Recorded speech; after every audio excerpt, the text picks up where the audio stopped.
Harvard Divinity School. Uses and abuses of power in alternative spiritualities. Implications for spiritual care of patients and communities. April 27th, 2023. Thank you very much, and thanks for the opportunity to offer a perspective from a Protestant systematic theologian, which will be a bit different than the other talks. We are not spiritual masters. This is a prominent narrative of the ecumenical monastic community of Taizé. My paper aims to show the coding and decoding of power structures, how it works in this narrative, and in what regard it will enable productive as well as destructive dynamics of spirituality. Taizé is seen as an example par excellence for such contexts of innovative spiritual communities that needs to search for new narratives to shape their identities. The community of Taizé in France is part of mainstream Christianity and comprised from Protestant, Catholic, and Anglican believers. However, because of its history as a first Protestant and later ecumenical monastic community and its novel approach to spirituality, Taizé is widely perceived as an innovative edge of Christian religion. This is especially true for the unique way Taizé engages the young people who come to visit. Every week from Easter to October, around 1,000 to 3,000 people participate in the daily prayer and the communal life at the so-called youth meetings. The focus of this paper is on the narrative formation of the relationship between the monastic community of brothers, there are around 70 to 80 of them, and the young people who come to visit. The aim of the community is to offer an open, non-normative space to experience spirituality. Hence, the narratives and practices communicated by the brothers try to further openness and exchange that leave room for different experiences. Let me give you one example that is usually among the prime examples that young people relate when they are asked to talk about their time in Taizé. The core element of every prayer in Taizé is a time of silence, usually about 8 to 10 minutes long. This practice of silence enables participation without demanding anything from the young people, but the very obvious, not talking. There is no sermon, there are no set words to reflect on, there are no moral standards to adhere to, there are no bodily practices, so no right or wrong way to breathe, as there is, for example, in guided meditation during silence. Furthermore, when the brothers choose to explain the practice of silence on the Monday morning Bible introductions, this non-normative approach to spiritual practice is made explicit by the brothers, usually using some kind of humor. To illustrate this, I'm giving a rough translation of the assurance one of the brothers gives to a reporter in a German documentary. The reporter, the young woman here, is coming to Taizé as an atheist in a kind of social experiment for this documentary, trying to engage with the prayer in Taizé as much as possible. She struggles with the practice of silence, especially because she is unsure what is expected of her. So she meets with one of the brothers. The brother tells her, not even when we are all praying together, it's not about everyone doing the same thing, but everyone can be there as it suits them. And nothing specific has to happen, or that one has to have a specific feeling. For us brothers too, we are here our whole life. Every day, 3 times a day. Not every prayer is the same. Sometimes you feel fulfilled, and sometimes you think about what you still have to do in the afternoon and wait for it to be over. The reporter reacts to this by stating, I feel very relieved now. I find this exchange, even though it is part of the social experiment and documentary, paradigmatic for the approach of the brothers to spirituality. The normative attitude in the communauté is to be as non-normative as possible in regard to spiritual experiences. Nothing specific has to happen. And regarding everyone in prayer as spiritual equals. For us brothers too.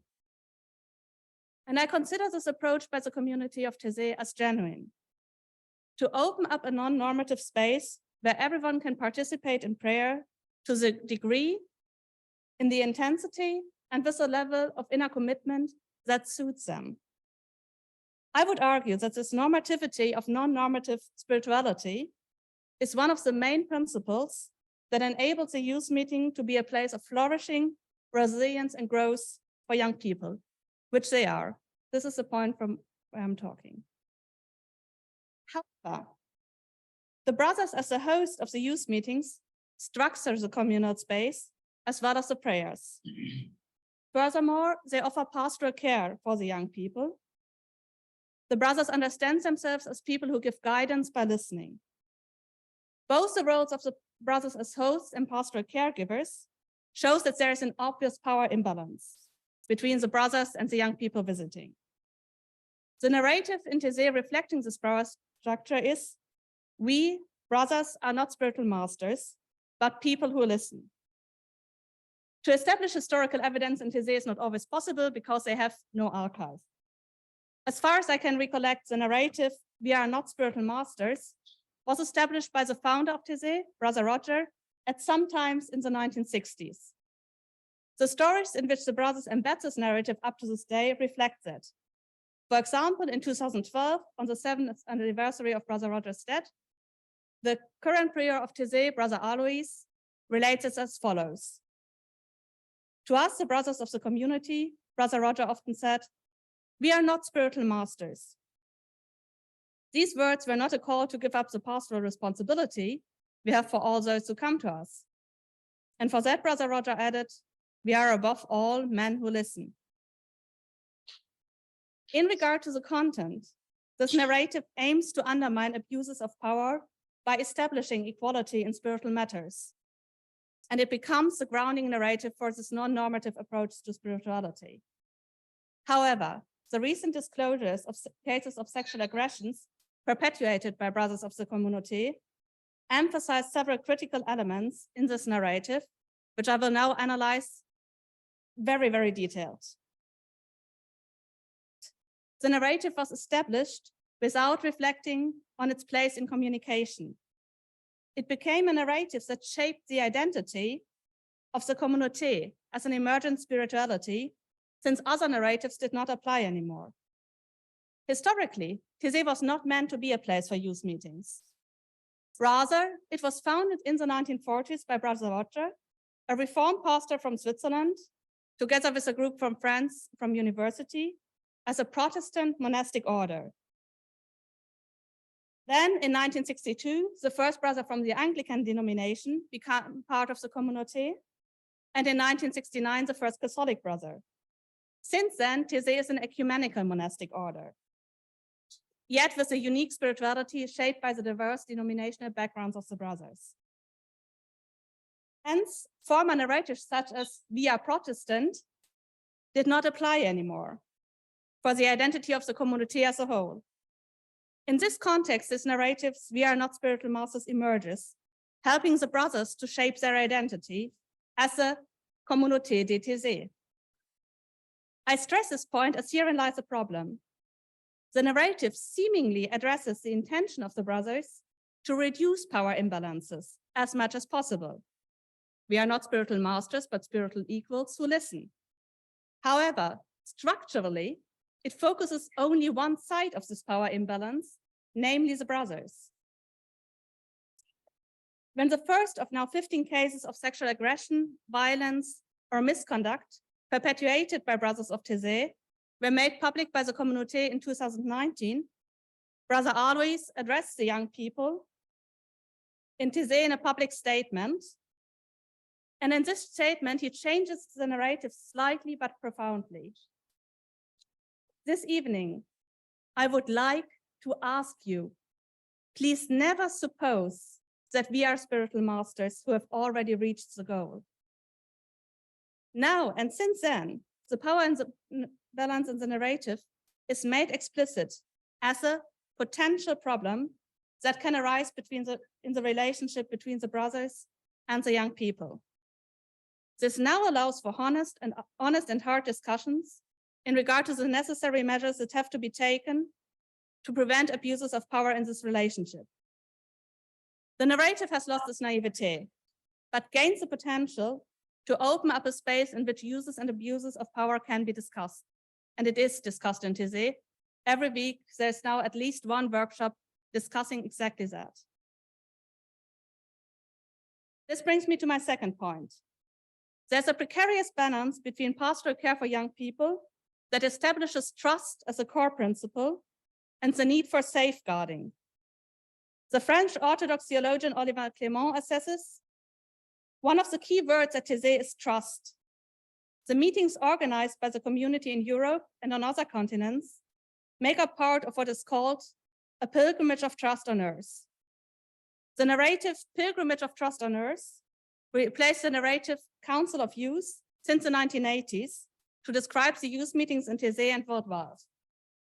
The correlation between trust and the metaphor of the way as pilgrimage highlights the understanding of the communauté of trust as an ever-evolving process that happens between the communauté, the young people, and the transcendent. Again, trust is understood in the communauté to be an expression of this non-normative attitude. The brothers do not want to be seen as teachers, but as people who put trust in the young people and enable them to trust in return. In this sense, trust becomes one of the main criteria for the communauté to be judged in the media. 3 weeks before the annual youth meeting in 2020 took place in the German city of Rostock, the German daily newspaper Taz published an article on Taizé titled Missbrauchtes Vertrauen, Abused Trust. The article critically discusses the way Taizé deals with cases of sexual aggressions by focusing on disclosing an until then unknown case of sexual coercion by a brother against an adult woman. From the beginning, and for context, this is interesting because the Taz is a notoriously left-wing paper that is usually really critical of religion. But from the beginning, the article holds Taizé to a high standard. Even in Taizé, which actually stands for a sincere Christianity and for trust, sexual aggression has occurred. The article tries to understand the mechanisms that enable this abuse of trust, focusing, in accordance with the assessment of the brothers of Taizé, that projections into individual brothers in pastoral care relations did and do occur, especially when young people experience trust and comfort. The brothers agree that in the past, the measures to prevent these projections were not sufficient. The narrative, "We are not spiritual masters," has to be accompanied by safeguarding measures rather than just to be narrated. In this regard, the practice of trust in Taizé has lost its naivete too, as it now includes practices of distrust. The article tries to explain the instances of abused trust by the style of prayer. The meditative prayer, suggests the article, would put people in a kind of trance without offering them a guided way out of it. In my opinion, this psychological explanation would, if at all, only apply to a very small number of people. The repetitive chants are meditative, but way too short to induce trance-like states of mind. And this explanation rather obscures an inherent problem of power structures in spiritual settings, namely the way narratives and atmospheres of power can counteract each other. Therefore, third, the example of Taizé shows how atmospheres can transform narratives. The narratives, "We are not spiritual masters," is set in a context where the brothers position themselves as people who listen. Listening is performed every evening at the end of the evening prayers by the brothers. After most of the brothers have left the church and the prayer continues open-ended into the night, some brothers remain in the church to listen to the young people. However, for pragmatic reasons, they have to stand out, so simply that the young people know whom to approach. They clearly can be identified as brothers who listen by their white robes, and by the way, they are positioned in the church as the only people standing while everyone else is seated on the floor. And this is a rather bad screenshot from a YouTube video, but you can still very easily identify the brother who is now standing here as the one who is the brother. Hence, the visible representation of the brothers in listening marks them as distinct from the young people and as people who stand out. Therefore, while the narrative may aim for equality in the practice of listening, the atmosphere surrounding this very same practice of listening undermines the narrative. This dissonance between the narrative and practice may further obfuscate power structures when not made explicit. To conclude, the narrative, "We are not spiritual masters, but people who listen," is intended by the Taizé community to decode power structures and to open up a non-normative space for young people's spiritual experiences. However, the incongruences in the narrative itself, the preference of trust, and the atmosphere surrounding the practice of listening may serve to obscure the power structures in the relationship between the brothers and the young people coming to Taizé.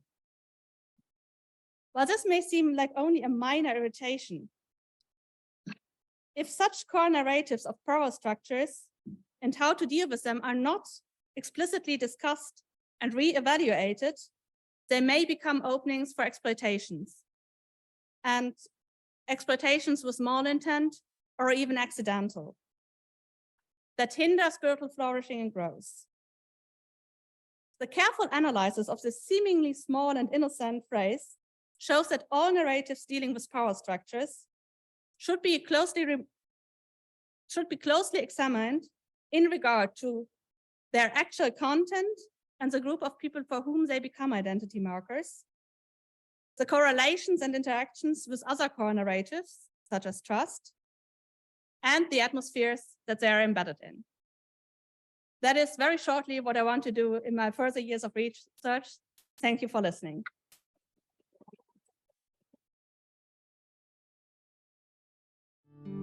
Sponsored by the Program for the Evolution of Spirituality. Copyright 2023, President and Fellows of Harvard College.